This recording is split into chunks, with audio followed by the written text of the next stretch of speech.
ইসলাম ত্যাগ পর্বের দ্বিতীয় ভিডিও এটি। ইমরান বিন বশির ভাই, আপনাকে ধন্যবাদ। আপনি সবাইকে রিকোয়েস্ট করে একটা ভিডিও করেছেন যে ইসলাম সম্পর্কে আপনাদের যে অবস্থান সেটা বর্তমানে কি বা আগে কি ছিল এগুলো নিয়ে কথা বলার জন্য আপনি সেটা পাবলিশ করবেন। চেহারা ঢেকে করার জন্য বলেছেন, এবং চেহারা না ঢেকে করার তো বাংলাদেশে আমরা যারা আছি তাদের কোনো উপায় নেই। তো ওই কারণে ভিডিওটা করছি। আমার গল্পটা একটু ইন্টারেস্টিং, আপনাদের সঙ্গে কিছুটা রিলেটেড, সেটা বলবো। তার আগে বলি, আমি অলরেডি কিছু কথা ইউটিউবে বলার চেষ্টা করেছি, এবং কিছু কিছু ভিডিও এখনও আছে যেগুলোতে একেবারে মানে সরাসরি কোনো কিছু বলিনি, ইঙ্গিতে বলেছি। এরকম কিছু ভিডিও এখনও আছে, আর কিছু ভিডিওতে একটু মানে প্রকাশ্যে বলার চেষ্টা যেখানে করেছি সেখানে অসংখ্য হত্যার হুমকি পেয়েছি, তখন ওগুলোকে হাইড করে দিয়েছি, মানে প্রাইভেট করে দিয়েছি বা আনলিস্টেড করে দিয়েছি। তো এনিওয়েজ, এখন আমি আমার কথা শুরু করি। সেটা হচ্ছে, দেখুন, আমরা ছোটোকাল থেকে যেখানে উনি ফেস দেখাননি, আমি বলেছিলাম ভিডিও, আপনি সামনে এসে কথা বলুন, আপনার ভিডিওটা আমরা ব্লার করে দিব, ভয় নাই। আমার কাছে আমার শত্রুরাও নিরাপদ, কথাটা মনে রাখবেন। একজন জঙ্গি আমাকে মারতে চায়, আমি তার প্রাণের নিরাপত্তাও আমার কাছে সে অন্তত ভয় নাই, তার প্রাণ রক্ষার জন্য আমি চেষ্টা করব, কারণ সে মানুষ, আমি মানুষ হিসেবে দেখব। তো আমাকে ভয় পাবার কিছু নাই, আমি তো বুঝি ব্যাপারগুলো। হ্যাঁ, আমি ভেতর থেকে আসা মানুষ। তো আমি বলেছিলাম যে ভিডিওগুলো মানে আপনি ক্যামেরাটা নিয়ে এভাবে মুখ ঢেকে করতে পারেন, অথবা মুখ যদি নাও ঢাকেন আমাদেরকে বলে দিলেই হবে আপনি আপনার পরিচয় ফেস লুকাতে চাচ্ছেন। ব্যাস, আমরা ভয়েস চেঞ্জ করে দেব, আমরা ভিডিওগুলো মুখগুলো ব্লার করে দেব, সমস্যা নাই এখানে। তো এভাবে উনি কিসের একটা মসজিদের না কিসের জন্য একটা ছবি দিয়ে উনি কথাগুলো বলেছেন। তো এই ভিডিওগুলো আমি অ্যালাউ করবো না সামনে, আজকে বলে দিলাম। তবে এটা দ্বিতীয় ভিডিও, তো আমি ভাবলাম যে না, ঠিক আছে। কিন্তু 22 মিনিট কথা বলেছেন, আর একটা 22 মিনিট না, সর্বোচ্চ যেন 5 থেকে 10 মিনিট, 10 মিনিটের মধ্যে হলেও চলে, 10 মিনিটের বেশি কখনোই না, 5 মিনিট হলে ভালো হয়, 5 মিনিটের কমে হলে ভালো হয়। তো তারপরে আমি কিছুক্ষণ শুনবো, দেখি। এখানে আমাদের জন্ম যে এলাকায়, সে এলাকায় আমাদের আশেপাশে বেশ কয়েকটা কওমি মাদ্রাসা আছে। কওমি মাদ্রাসা বলতে হচ্ছে দেওবন্দি এবং হানাফি, দেওবন্দি এবং যেটাকে বলা হয় দরসে নিজামির যে মাদ্রাসাগুলো, কারণ মাদ্রাসা তো কয়েক প্রকারের আছে, দরসে নিজামি আছে, আবার একটা মাদারে নিসাব আছে। হ্যাঁ, ওই যে মাওলানা আবু তাহের মিসবাহ, ওনার একটা আবার সিলেবাস আছে যেটাকে মাদারে নিসাব বলে। আর একটা আছে দরসে নিজামে, যেটা ওই যে দেওবন্দের যে সিলেবাসটা অনেক দিন আগে থেকে চলে আসছে সেটা। তো আমাদের আশেপাশে প্রায় বেশ কয়েকটা 3-4টা মাদ্রাসা আছে। এগুলো হচ্ছে ওই হানাফি এবং দেওবন্দি কওমি, ঠিক আছে। তো আমরা ছোটোকাল থেকে এই সমাজে বড় হয়েছি। তো বড় শিশুকালে তো মনে করেন যে ছোটোকাল থেকেই তো ধর্ম, পরিবার থেকে এবং সমাজ থেকে ধর্মের শিক্ষা পেয়েই বড় হচ্ছি। এবং যখন মোটামুটি একটু কিশোর বয়সে পৌঁছে গেছি, মানে শিশু থেকে যখন একটু বুঝদার হয়ে যাচ্ছি, তখন থেকেই হচ্ছে এলাকায় যেহেতু বেশ কয়েকটা মাদ্রাসা, এই মাদ্রাসার যে শিক্ষক, তারপরে হচ্ছে ছাত্র, এদের সঙ্গেই একটা ভালো সম্পর্ক ছিল। কারণ শিক্ষকরাও আমাদের আত্মীয়, তারপরে হচ্ছে নেইবার মানে প্রতিবেশী, এভাবে অনেক শিক্ষকও আছে। আবার অনেক ছাত্র হচ্ছে প্রতিদিন যে আসরের নামাজের পরে ছাত্ররা তো প্রায় আসর থেকে মাগরিব এই সময়টাতে কী করে, তারা একটু মাদ্রাসার আশেপাশে হাঁটাহাঁটি করে, তখন অনেকের সঙ্গে মিশে কথা বলে। তো এই মাদ্রাসার ছাত্রদের সঙ্গে মিশে, তারপরে হচ্ছে শিক্ষকদের সঙ্গে মিশে ছোটোকাল থেকে আমাদের বড় হওয়া, ঠিক আছে। তো ওখান থেকেই একটা কি ধর্মের শিক্ষা আমরা পেয়েছি, মানে ধার্মিকতা পেয়েছি, ইসলাম ধর্ম সত্য। আর হিন্দুদের ব্যাপারে ছোটোকাল থেকেই হচ্ছে একটা বিদ্বেষ, মানে হিন্দু ধর্ম ভুল। তারপরে হচ্ছে হিন্দুদের যারা পুরোহিত বা ঠাকুর, এরা হচ্ছে সবসময় জেনায় লিপ্ত হয়ে থাকে। তারপরে ইহুদি খ্রিস্টানরা ইসলামের দুশমন, এরা কিভাবে আমাদের নবীকে কষ্ট দিয়েছে, কিভাবে তারা হচ্ছে সারা পৃথিবীতে বর্তমানেও মুসলিমদেরকে কিভাবে শেষ করবে, ধ্বংস করবে, এগুলোই শুনে শুনে ছোটোকাল থেকে বড় হয়েছি। এবং অটোমেটিকলি হিন্দু বলেন, খ্রিস্টান বলেন, ইহুদি বলেন, তাদের প্রতি একটা বিদ্বেষ ছোটোকাল থেকে মানে অজান্তেই তৈরি হয়ে গেছে ভাই। এটা এটা মানে অবচেতন মনে অজান্তেই তৈরি হয়ে গেছে। এইভাবেই ছোটোকাল থেকে বড় হয়েছি। তো যখন কিশোর বয়সে যখন পৌঁছে গিয়েছি, তখন হচ্ছে এই যে ছাত্র শিবির, তারপর তাবলিগ, তারপরে আবার এই যে আইএস, তারপরে হচ্ছে ওই যে তালেবান, নানা ধরনের হচ্ছে কি মানে কিশোর থেকে যুবক এই বয়সের মধ্যে এই ধরনের নানা দাওয়াত পেয়েছি, নানা জনের সঙ্গে নানা ধরনের কথাবার্তা এগুলো হতো। তো একটা পর্যায়ে আমি যেটা করেছি, আমি মোটামুটি আমার বয়স যখন কত বলবো 15-16 বছর, তখন আমি মাদ্রাসায় ভর্তি হয়ে গিয়েছিলাম। তো বয়স যখন আমার একটু বেশি হয়ে গেছে যেহেতু, ওই কারণে আমি ঢাকাতে গিয়ে মাদ্রাসায় ভর্তি হয়েছিলাম এবং আমার টার্গেট ছিল যে আমি দাওয়াতি কাজ করব, আমাকে আরবিটা শিখতে হবে। তো আমি ঢাকাতে গিয়ে একটা আহলে হাদিস মাদ্রাসায় ভর্তি হয়েছিলাম, কারণ ওখানে হচ্ছে আপনার 3 বছরের একটা আরবি মানে শিক্ষার উপর একটা ডিপ্লোমা কোর্স ছিল। সেটা হচ্ছে মদিনা ইউনিভার্সিটিতে যেভাবে আরবি শিক্ষা দেওয়া হয় প্রথম 2 বছর, ওই আদলেই মনে করেন যে একেবারে সব কিছু আরবি শিক্ষা দেওয়ার জন্য ওই কোর্সটা শুরু করেছিল। এবং আমি যদি শিক্ষকদের নাম বলি এটা ঠিক হবে কিনা জানি না। তো আচ্ছা, শিক্ষকদের নাম আচ্ছা বলেই দিই, হচ্ছে আকরামুজ্জামান বিন আব্দুল সালাম, তারপরে হচ্ছে মোখলেসুর রহমান মাদানি, মোখলেস বিন আরশাদ মাদানি, ওনারা ছিলেন মূলত শিক্ষক। আরও বেশ কয়েকজন শিক্ষক ছিলেন। তো ওনারা তো অনেক বড় বড় আলেম। আকরামুজ্জামান বিন আব্দুল সালাম আরবি ভাষা খুব ভালো জানেন, এবং মোখলেস বিন আরশাদ মাদানি উনিও আরবি ভাষা খুব ভালো জানেন। মোখলেস বিন আরশাদ মাদানি হচ্ছে হাটহাজারীতে পড়ালেখা করেছেন, তারপরে হচ্ছে সন্দ্বীপে পড়ালেখা করেছেন, তারপরে দেওবন্দে পড়ালেখা করেছেন, তারপরে মদিনাতে পড়ালেখা করেছেন। উনি অনেক বড় আলেম। তো ওনাদের কাছ থেকে হচ্ছে প্রথমে এই সরাসরি কি আরবি ভাষার উপর কোর্স করার পরে হচ্ছে আমি আমাদের এলাকাতে একটা দাওয়াতি সেন্টার খুলি। তো দাওয়াতি সেন্টারে একটা নাম দিয়েছিলাম জাকির নায়েকের যে একটা দাওয়াতি সেন্টার আছে না ইয়াতে, IRF নাকি ইসলামিক রিসার্চ সেন্টার বা এরকম একটা যে আছে ইন্ডিয়াতে জাকির নায়েকের, তো ওইটার আদলেই দিয়েছিলাম। আমি নামটা বলবো না, নাম বললে অনেকে চিনে যাবে। তো দিয়ে এই থেকে দাওয়াতি সেন্টার থেকে দাওয়াতি কাজ শুরু করি। প্রথমে আমরা দাওয়াতি কাজ করতাম হচ্ছে মানুষদেরকে ধর্মের দিকে ডাকতাম, নামাজ পড়ার জন্য, পর্দা করার জন্য, গান বাজনা এগুলো না করার জন্য, তারপর হচ্ছে পর্দা করার জন্য, বেহায়াপনা না করার জন্য, তারপর বাচ্চাদেরকে মাদ্রাসায় ভর্তি করানোর জন্য, এগুলো ছিল আমাদের। তারপর কোরআন শিক্ষা, আমি নিজেও কোরআন শিক্ষা দিতাম, আমি নিজে অনেককে কোরআন শিখিয়েছি। এবং একটা পর্যায়ে আমি শুরু করলাম যে আমার সমবয়সী যারা যুবক আছে তাদেরকে হচ্ছে আমি আরবি ভাষা শিক্ষা দেওয়া শুরু করলাম, যেহেতু আমি ঢাকা থেকে আরবি শিখে এসেছি। তো এইভাবে করে দাওয়াতি কাজ চলছিল। তো একটা পর্যায়ে যেহেতু আমরা বড় হয়েছি কোথায়, কাউমি এবং দেওবন্দি আকিদার সাথে, তো ওদিকে ঢাকা যাওয়ার পর ওই আল হাদিস ওনাদের আকিদার সঙ্গে কিন্তু দেওবন্দিদের আকিদার আবার অনেক মিল নাই। তারপর আমি আবার তো পড়েছিলাম একটু কিছুদিন যে শহীদুল্লাহ খান মাদানির একটা মাদ্রাসা আছে এটাই কি বলে, ঢাকার কি জায়গাটার নাম ভুলে গেলাম, বংশালে একটা মাদ্রাসা আছে শহীদুল্লাহ খান মাদানির। তো শহীদুল্লাহ খান মাদানি হচ্ছে হানাফিদেরকে একবারে, দেওবন্দিদেরকে একেবারে মুসলিমই মনে করে না। উনি খুবই কঠোর, বলে যে এদের আকিদা হচ্ছে ইহুদিদের আকিদা। তো এগুলো থেকে হচ্ছে মনে করেন যে আমি একটা পর্যায়ে যেটা শুরু করলাম, আহলে হাদিসের দাওয়াত দেওয়া শুরু করলাম।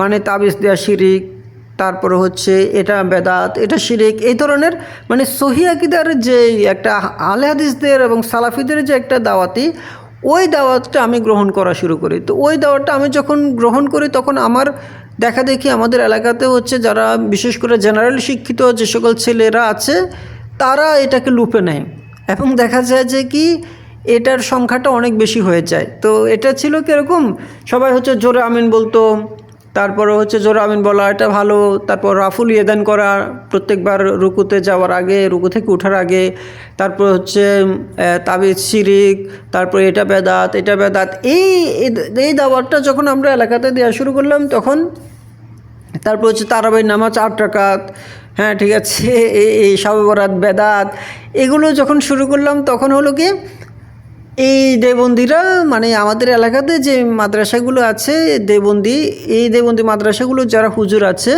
ওরা বিরোধিতা শুরু করলো আমাদের। মানে আমাদেরকে ওরা তখন শত্রু মনে করা শুরু করলো। তো একটা পর্যায়ে এই শত্রুতা আমাদেরকে এতই শত্রু মনে করা শুরু করলো, কিছুদিন আগেও আমরা দিনী ভাই ছিলাম, এতই শত্রু মনে করা শুরু করলো, আমাদেরকে কীভাবে মানে ক্ষতি করবে এই ধরনের চক্রান্ত তারা করা শুরু করলো। দর্শক যাদের সময় আছে শুনুন, কারণ আমার মুখ থেকে আপনারা শুনছেন অনেক অনেক মানুষ ইসলাম ত্যাগ করছে, কেন করছে সেই অনুভূতিগুলো শোনাও দরকার বলে মনে করি। যাদের সময় আছে একটু শুনবেন, আমি আছি। আমাদের ক্ষতি করার জন্য প্রয়োজনে ওনারা যে কোনো অসৎ পন্থা অবলম্বন করতে ওনারা পিছপা হবেন না। তো এর মধ্যে আমরা যেটা করলাম, আমরাও আমাদের দাওয়াতি কার্যক্রমটা বাড়িয়ে দিলাম।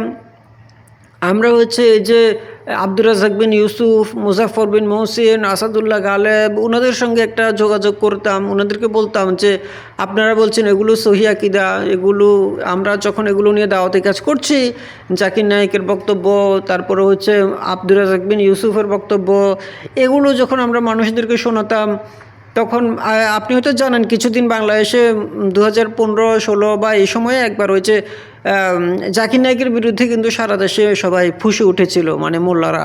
কারণ ছিল জাকির নায়েক ওই মাযহাবের ব্যাপারে একটা বক্তব্য দিয়েছিল, ওইটার পরেই মূলত জাকির নায়েক ভণ্ড এরকম একটা উঠেছিল। তা আমরা জাকির নায়েকের বক্তব্য বিবৃতি এগুলো প্রচার করতাম। তারপরে আলে হাদিস আলেমদের বক্তব্য বিবৃতি, সৌদি আরবের মদিনা ইউনিভার্সিটির শিক্ষকদের বক্তব্য বিবৃতি, এগুলো আমরা কি করতাম, প্রচার করতাম, বই কিনতাম, ক্যাসেট বিলি করতাম, বই বিলি করতাম। তো তারা আমাদের বিরুদ্ধে, আমাদের এলাকার যারা দেবন্দী হানাফি, এরা কী করলো, খুবই ষড়যন্ত্র শুরু করলো আমাদের বিরুদ্ধে। ইভেন আমাদেরকে এই দাওয়াতি কার্যক্রমকে তারা কি করার জন্য, যাতে বন্ধ করে দিতে পারে, তারা আমাদেরকে দমন করা যায় এই ষড়যন্ত্রে তারা লিপ্ত হওয়ার জন্য এত নিচে নামলো। আমাদেরকে জঙ্গি ট্যাগ দেওয়া থেকে শুরু করে, প্রশাসনকে আমাদের ব্যাপারে ভুল তথ্য দেওয়া থেকে শুরু করে, এমন কোনো অপপ্রচার নেই আমাদের ব্যাপারে করে নেই। একটা পর্যায়ে যেটা শুরু করলো আমাদের বিরুদ্ধে, জুমার যে খুতবাতে পর্যন্ত আমাদের বিরুদ্ধে বক্তব্য দেওয়া শুরু করলো যে এরা ইহুদিদের কাছ থেকে টাকা পায়, খ্রিস্টানদের কাছ থেকে টাকা পায়, প্রতি মাসে লক্ষ লক্ষ টাকা আমেরিকা থেকে আসে, ইসরায়েল থেকে আসে।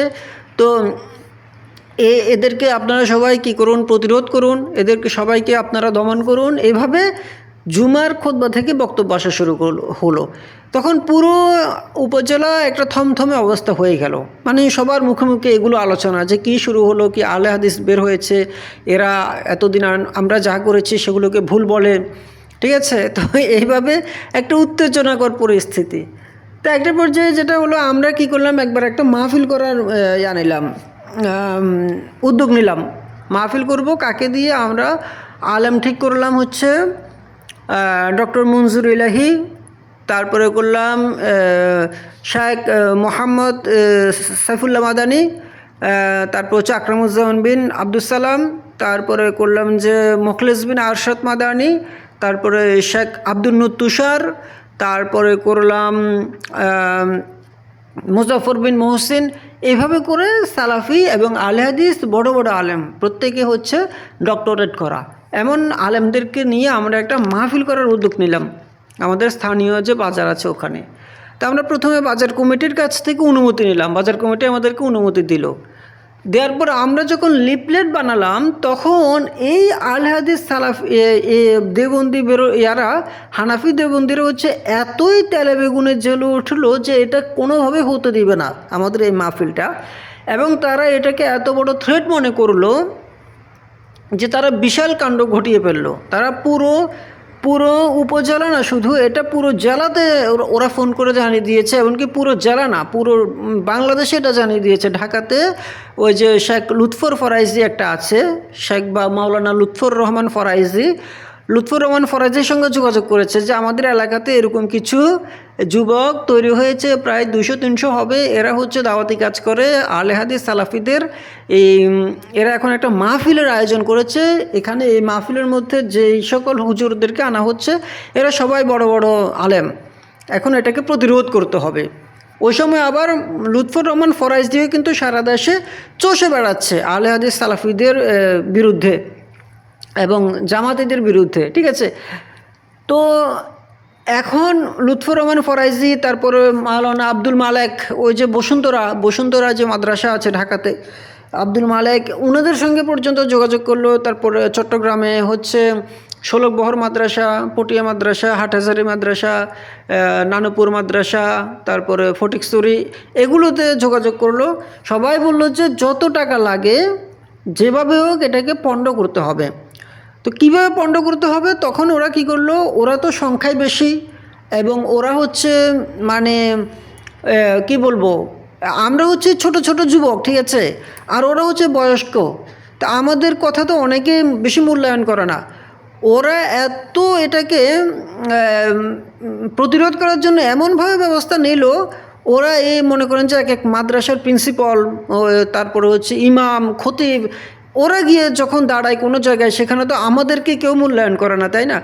তো ওরা কি করলো, ওই যে বাজার কমিটি আছে না, বাজার কমিটির সামনে গিয়ে দাঁড়ালো। ওরা গিয়ে বললো যে এদেরকে আপনারা কেন এখানে দিলেন, অনুমতি দিলেন মাহফিল করার জন্য? তো বাজার কমিটি বলে যে মাহফিল করবো, সমস্যা কি?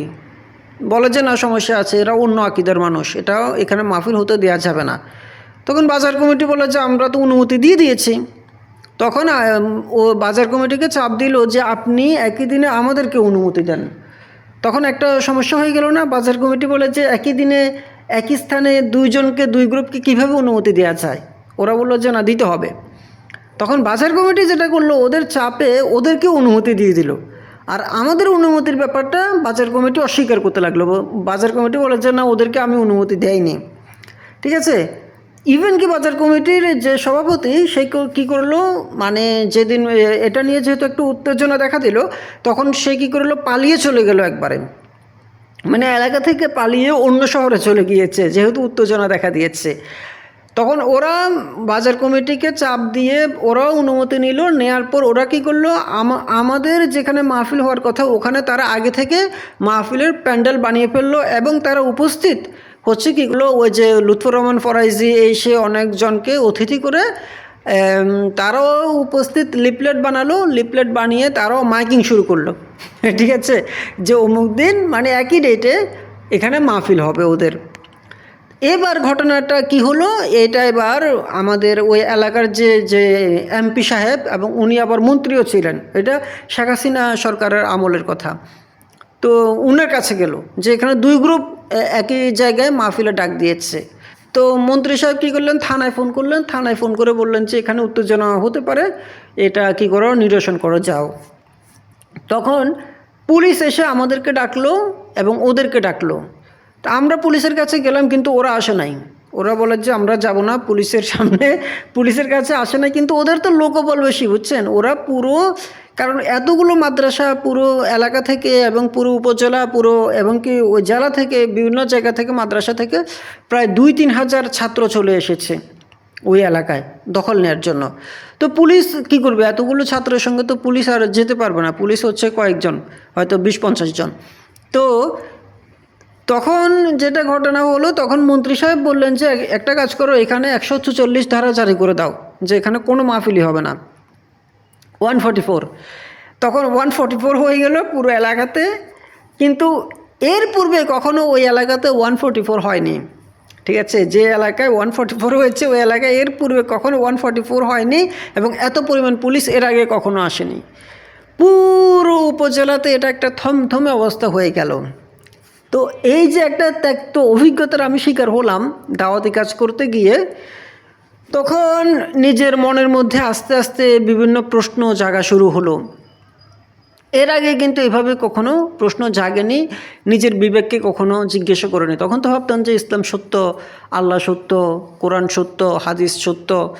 কিন্তু পরে আস্তে আস্তে আস্তে আস্তে গিয়ে এবার এগুলোর প্রতি মন উঠে গেল, ঠিক আছে, এই দাওয়াতি কাজের প্রতি মন উঠে গেল, এই ঝামেলা কী করবে। তখন যেটা হলো, এবার এই মনে করেন যে আসাদ নূর, আসিফ মহিউদ্দিন, তাসলিমা নাসরিন, আবদুল্লাহ আল মাসুদ, তারপর হচ্ছে সংশয়.com, এগুলোর প্রতি মানে আস্তে আস্তে এগুলোতে আমি সম্পৃক্ত হয়ে যাই। সংশয়.com পড়া, তারপরে হচ্ছে এগুলা এখন পড়তে পড়তে পড়তে পড়তে এখান থেকে যে কথাগুলো শুনেছি শোনার পর ওগুলো যখন যাচাই করে দেখি, এখানে বলা বাহুল্য আমি একটা কথা বলি, আমি প্রায় কোরআনের প্রায় 25 পারার মতো হাফেজ, মানে 25 পারার মতো আমি মুখস্থ করে ফেলেছিলাম কোরআনের, যেহেতু দাওয়াতি কাজ করতে হবে। এবং আমি যেহেতু আরবি ভাষা জানি, সেহেতু আমি মুখস্থ যতটুকু করেছি ততটুকু এগুলোর সরাসরি অর্থ জানি, ঠিক আছে। যদিও কথাগুলো এগুলো যে বলছে এগুলো 2016 সালের কথা। তো 2016 সালের পর থেকে মোটামুটি আমি যেহেতু এই মানে মোটামুটি অনেকটা নাস্তিকের মতো হয়ে গেছি, এখন আর ওই আরবি ভাষা, কোরআন, হাদিস এগুলো আর তেমন একটা ধরিও না, তেলাওয়াতও করি না, আরবি ভাষা নিয়েও চর্চা নাই। অথচ আমি একসময় ভালো আরবি সাহিত্য জানতাম। আমি সৌদি আরবে গিয়েছিলাম, তখন আরবদের সঙ্গে একেবারে থ্রোলি শুদ্ধ আরবিতে কথা বলতাম। যারা স্থানীয় সৌদিয়ান যারা, তারা আমার ভাষা বুঝতো না, কিন্তু যারা আলেম তারা বুঝতো। তো স্থানীয়রা বুঝতো না, কারণ আমি তো একেবারে বইয়ের ভাষায় কথা বলতাম। আমি যেহেতু কোর্স করেছি, আমি তো বইয়ের যেটা শুদ্ধ আরবি সেটা কথা বলতাম। কিন্তু ওখানকার ওরা তো শুদ্ধ আরবি অনেকে জানে না, তো যারা শিক্ষিত তারা বুঝতো আর কি। তো যাই হোক, এখন হচ্ছে অনেক দিন ওগুলো নিয়ে চর্চা নাই, বাট তারপরেও কোরআন তো মুখস্থ করেছিলাম, ওগুলো তো আয়াতগুলো তো জানি। তারপর হচ্ছে হাদিস মুখস্থ করেছিলাম প্রায় 200-র মতো, ওগুলো তো জানি।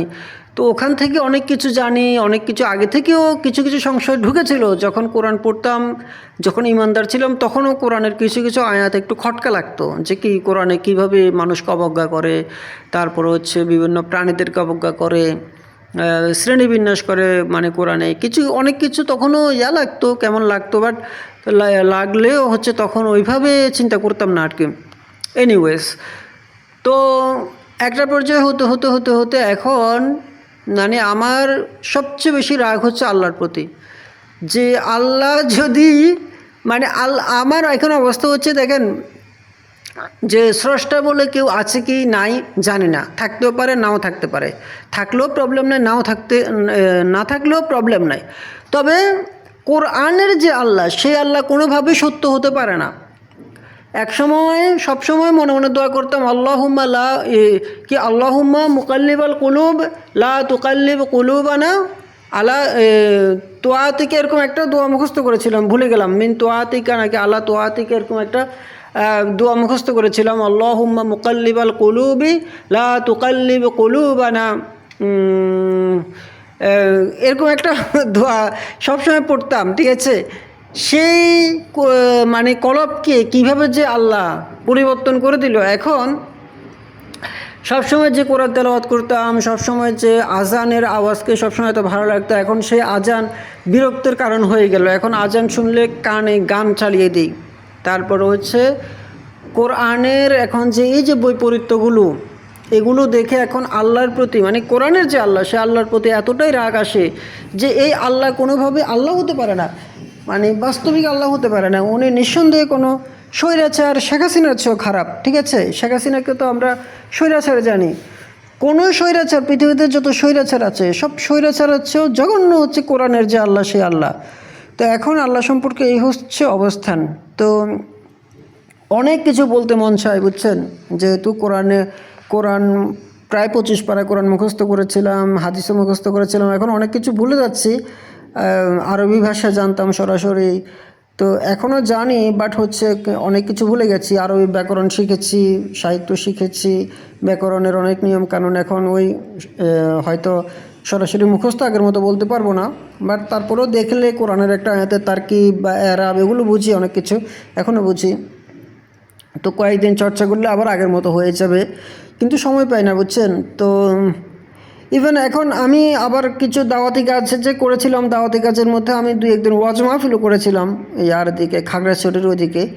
তো যদি ভাই ওইভাবে যদি থাকতাম, আমাকে পরে অনেকেই বলে যে আপনি এই কাজ কেন করলেন, কেন মুখে দাড়ি ছিল দাড়ি ফেলে দিলেন, কেন একসময় যেটা ছিলেন ওখান থেকে কেন এই মানে আপনার বিচ্যুতি ঘটলো, না হলে আজকে আপনার কত কিছু হতো। আপনি 2-3টা মাহফিল করেছিলেন, সেই মাহফিলে আপনার একটা পরিচিতি অলরেডি, যারা শুনেছে তারা অনেকেই আপনাকে ভালোবাসা শুরু করেছিল। তো সেখান থেকে আপনি মাহফিল টাফিল বাদ দিয়ে এখন কি হয়ে গেলেন, আপনি এখন নামাজ কলমা কিছু পড়েন না, এরকম হয়ে গেলেন।